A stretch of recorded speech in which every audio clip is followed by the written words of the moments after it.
Now, regarding the ongoing situation in Iran, I know there has been a lot of speculation amongst all of you in the media regarding the president's decision-making and whether or not the United States will be directly involved. In light of that news, I have a message directly from the president, and I quote, "Based on the fact that there's a substantial chance of negotiations that may or may not take place with Iran in the near future, I will make my decision whether or not to go within the next 2 weeks." That's a quote directly from the president for all of you today. So we'll kick it off for questions here in our new media seat. We have Eli Lake from the Free Press. Eli, go ahead. And Thanks so much for having us. Thank you. For the Free Press. The decision to extend the, I guess, delay in enforcing the TikTok ban. Sure. Can you talk about how the White House understands its constitutional authority in light of the Supreme Court's decision in January that said that the president had to enforce the ban? Sure. Well, as all of you know, because the president put it out on his Truth Social today, he did sign an executive order to extend the TikTok ban for 90 days. So in the effort to make a deal. And the White House counsel and the Department of Justice have reviewed this executive order, and I can get it for you. I think it's on our website by now. If it's not, my team will now put it up immediately. And you can read the language in that executive order. And the White House counsel's office and the Department of Justice strongly believe in the legal rationale for this executive order. They wouldn't have the president's pen hit it if they didn't. And the political reasoning for this, of course, is because the president made a promise to keep TikTok on. There are 100 million Americans who use this app. It's wildly popular. He also wants to protect Americans' data and privacy concerns on this app, and he believes we can do both things at the same time. So he's making an extension so we can get this deal done. Can I get a follow-up? Sure. A few weeks ago, Tucker Carlson reported on a meeting between the president, Mark Levin, and others at the White House. Is there a leak investigation, and can you say who else was in that meeting? I'm not aware of a leak investigation at this time. I, for one, do not reveal details about the president's private meetings without his permission to do so. But certainly the president does not like when people leak. He takes that very seriously. This entire administration takes that seriously, and that's why you've seen at agencies some of the cabinet secretaries have been given the authority by the president to let go of staff who are engaged in such leaks, especially those that risk American national security. Sure. Go ahead. Caroline, thank you. So, Rhino warmonger Lindsey Graham, he recently called on the U.S. to go all in. That's quite the lead to a question. Right. What's your message to everyday Trump supporters? Not the Tucker Carlsons or other big names, but everyday Trump supporters, grassroots who voted for President Trump to stop the wars, rejected this in the primary, going into another war with voting against Nikki Haley, and they want to see non-U.S. involvement in this war. What's your message? Trust in President Trump.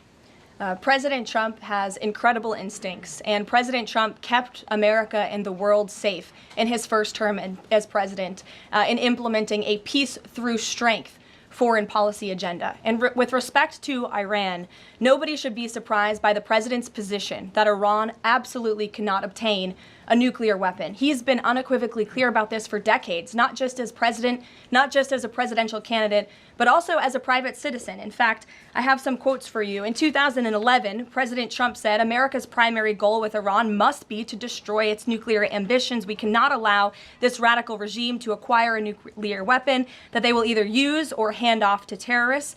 In 2015, the president said, "The problem is that Iran poses an existential threat to Israel, our Middle Eastern allies, and the United States." And of course, the president has repeated that in his first term as president and his second term as president as well. That's why he was adamantly opposed to the disastrous Iranian nuclear agreement that was implemented by President Obama. And it's why he has given great latitude and given a lot of effort to achieving a diplomatic solution. But he's been very clear. Iran went for 60 days when he gave them that 60-day warning without coming to the table. On day 61, Israel took action against Iran. And as I just told you from the president directly, he will make a decision within 2 weeks. A follow-up? Sure. Go ahead, Natalie. Thanks, Caroline. Can you confirm whether Steve Witkoff has been in touch with the Iranian foreign minister? And does Witkoff plan to go to Geneva tomorrow for talks? I am not tracking that on Mr. Witkoff's travel schedule, but I can certainly check in with him to be sure. As for correspondence between the United States and the Iranians, I can confirm that correspondence has continued. As you know, we were engaged with 6 rounds of negotiations with them in both indirect and direct ways. Thanks, Caroline. Just to clarify the president's statement just now, when he says that he'll make a decision in the next 2 weeks, is he saying that if Iran does not come back to the negotiating table within the next 2 weeks, that the president will strike? The president is saying that he will make a decision whether or not to go within the next 2 weeks. It's very clear and direct. And is he seeing any signs of progress? He obviously is holding out hope for negotiations, but is he seeing any inklings of progress that give him that hope that talks are still possible? Well, that's why he said in the statement that I just read for all of you, based on the fact that there's a substantial chance of negotiations that may or may not take place with Iran in the near future, he will make that decision within the next 2 weeks. What makes him think there's still a substantial chance, is my question. I'm not going to get into the reasoning and the rationale the president believes that, but that's his position, and he will make a decision within the next 2 weeks. Karoline. Sure. Thanks, Caroline. President Trump has said previously in regard to Russia, he's used this phrase about 2 weeks several times in terms of like, we expect like a 2-week deadline and then you give another 2-week deadline. How can we be sure that he's going to stick to this one on making a decision on Iran? Well, in those deadlines, as you've seen in respect to Russia, Ukraine, might I add, these are two very different, complicated global conflicts, as you know, that the president inherited from our previous incompetent president in the weakness of the previous administration. And the president has spent a tremendous amount of time and effort cleaning up these crises that were caused by the last administration's just complete dereliction of duty on the world stage and American weakness. Now we have American strength again. With respect to Russia and Ukraine, because of that American strength and the president's leadership, we have seen these two sides engage in direct negotiations. And the last time the president said 2 weeks, you saw Russia and Ukraine have direct negotiations for the first time in years. And so the president is always interested in a diplomatic solution to the problems and the global conflicts in this world. Again, he is a peacemaker in chief. He is the peace through strength president. And so if there's a chance for diplomacy, the president's always going to grab it. But he's not afraid to use strength as well, I will add. Francesca. Thanks, Caroline. What exactly would a deal with Iran need to entail? No enrichment of a uranium, and it would absolutely not, Iran is not absolutely not able to achieve a nuclear weapon. The president has been very clear about that. And by the way, the deal that Special Envoy Witkoff proposed to the Iranians was both realistic and acceptable within its terms. And that's why the president is sent that deal to them. To follow up on what you told Natalie, are the talks that the United States is currently having with Iran direct, or are those through intermediaries? And if so, which countries are acting as the intermediary right now? Out of respect for the ongoing discussions and negotiations, I am not going to get into the details of them. We've provided you confirmation for now. Go ahead. Sure, and then behind you too. Oh, sorry, so thanks. Sorry, on the topic of negotiations and talks, does the president have any hopes or specific expectations for the talks tomorrow between European foreign secretaries and their Iranian counterpart? Well, certainly the entire world is on the president's side when it comes to the fact that Iran cannot obtain a nuclear weapon. This is something that pretty much all of humanity, except for the Iranian terrorist regime themselves, agree upon. And so the president expects that Europe will deliver that message directly to the Iranians. Why does President Trump believe that this 90-day extension on TikTok will provide more runway perhaps than the previous extensions that haven't led to a divestment deal? Because it's more time to make a good deal. Simple question. Dasha? Thank you so much. I know things are going day by day right now. The president wants maximum optionality.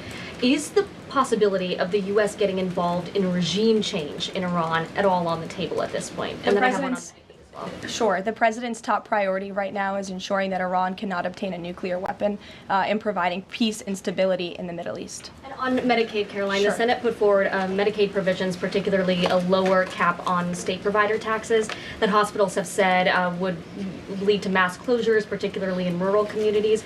Is the president willing to sign a bill that includes those provisions that Republican senators like Josh Hawley say will lead to hospital closures? Out of respect for the ongoing discussions that the White House is very much actively involved in with our friends in the United States Senate, I won't comment on that specific provision. Look, the bill hasn't been sent to the president's desk yet. There's more room for change. The president, for one, I will reiterate, has been very clear on his priorities with respect to Medicaid.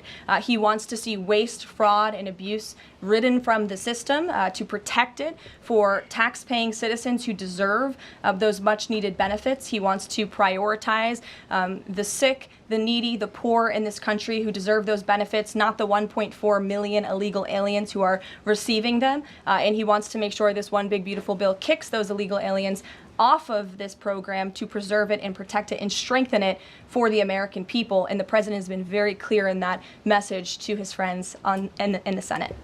Jackie. Thank you, Caroline. Sure.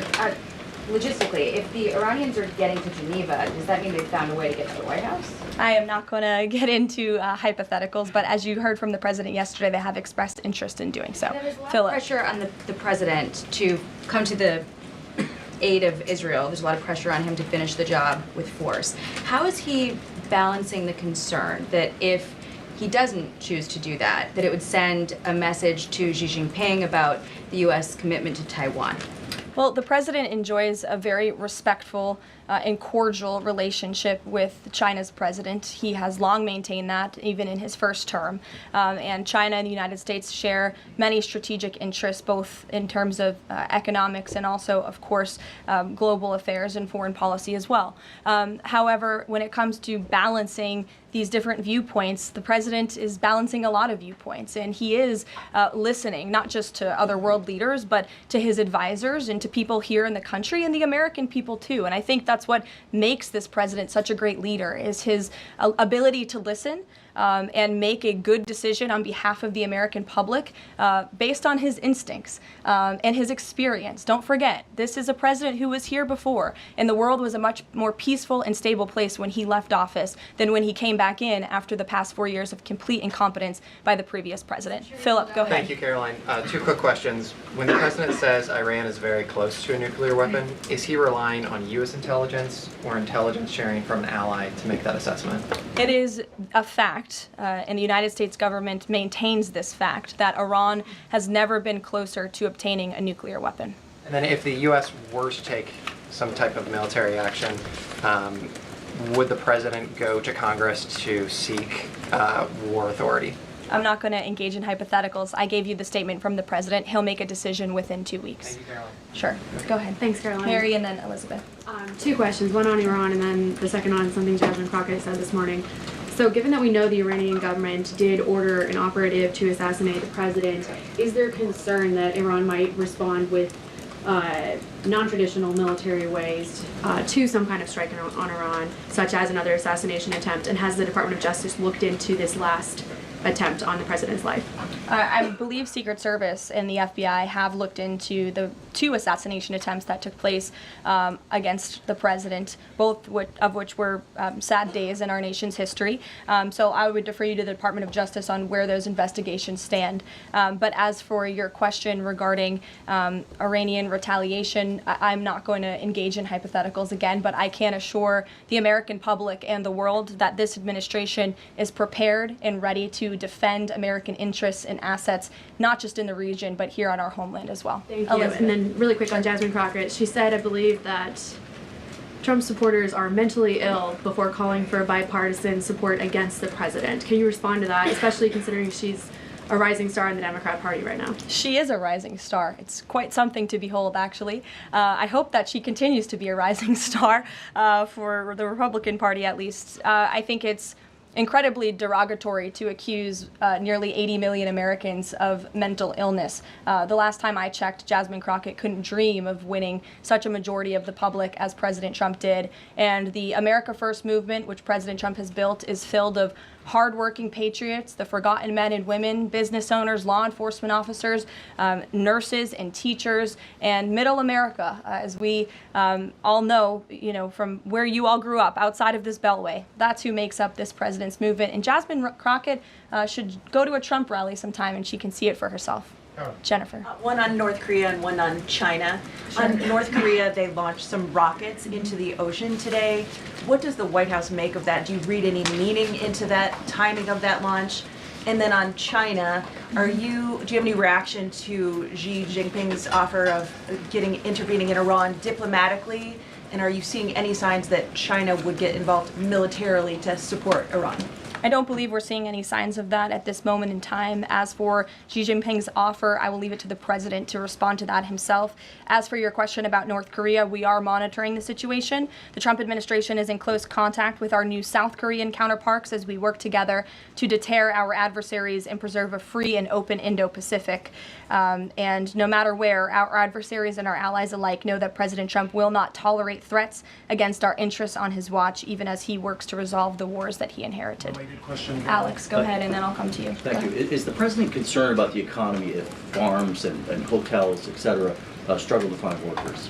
The president's always concerned about the economy. That's on his mind every day. He wakes up, he checks the markets, he checks wage growth. As I pointed out, it's a record high today for middle class and American workers. So the president's always wanting to ensure that we have a strong and robust economy for the American people and worker, and we do. As for the specific concerns regarding jobs, look, the president has made it very clear we need to remove public safety threats from the interior of our country, and that remains the focus and the priority of this administration when it comes to deportations, no matter where somebody works. If they're an illegal alien rapist or murderer that was allowed into this country in the past 4 years by this administration, the American people want those types of criminals to be deported from our country, and that's what the president is backing ICE to do.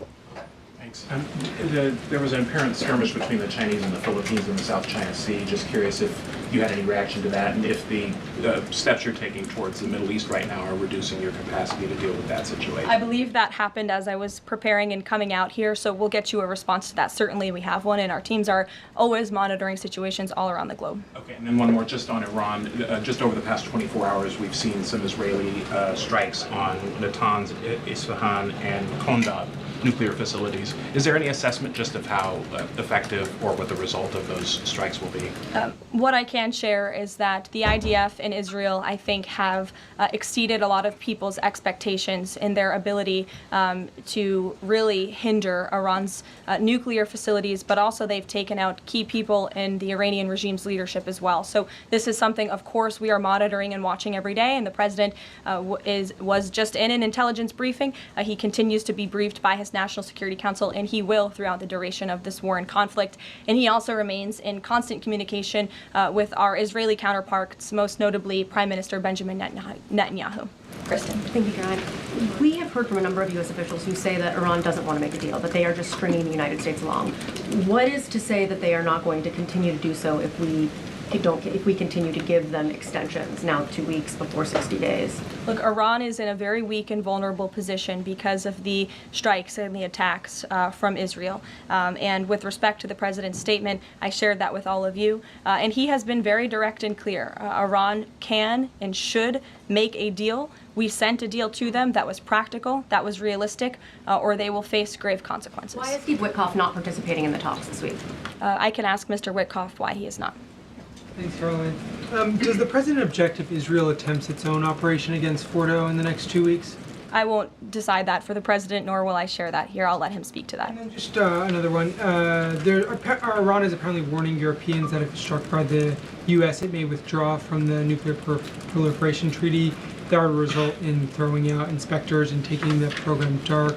What does the president think of the value of having Iran as a full signatory of that treaty? Well, that's reckless rhetoric, but I understand the Europeans are meeting with the Iranians tomorrow, so we'll see how that meeting goes. Just one more on Juneteenth. Does the president plan to commemorate the holiday today or make any comment on it? I'm not tracking his signature on a proclamation today. I know this is a federal holiday. I want to thank all of you for showing up to work. We are certainly here. We're working 24/7 right now. Nikki, go ahead. Actually, that was my question. Will he plan to mark Juneteenth in any way, either today or with an event later on, maybe next week? Sure. I just answered that question for you. Go ahead. Thank you very much, Caroline. The fact that this president is giving some time and space for diplomacy, another 2 weeks, does it mean that the president is trying his best to avoid a direct conflict with Iran? I think the president has made it clear he always wants to pursue diplomacy, but believe me, the president is unafraid to use strength if necessary. And Iran and the entire world should know that the United States military is the strongest and most lethal fighting force in the world, and we have capabilities that no other country on this planet possesses. Owen. Caroline, good afternoon. The Supreme Court, as you know, has upheld Tennessee's ban on transgender medical procedures for minors, puberty blockers, hormone therapy, etc. The White House reaction to that, please. That's a huge victory for America's children, and it's obviously something this administration believes strongly in, that young minor children should not be allowed to be subjected to chemical castration and mutilation. The president himself has taken very strong orders, or has signed very strong executive orders on this, and we are grateful for Tennessee's efforts to protect our children, and we are grateful the Supreme Court ruled on the side of the law, but also on the side of protecting America's innocent children.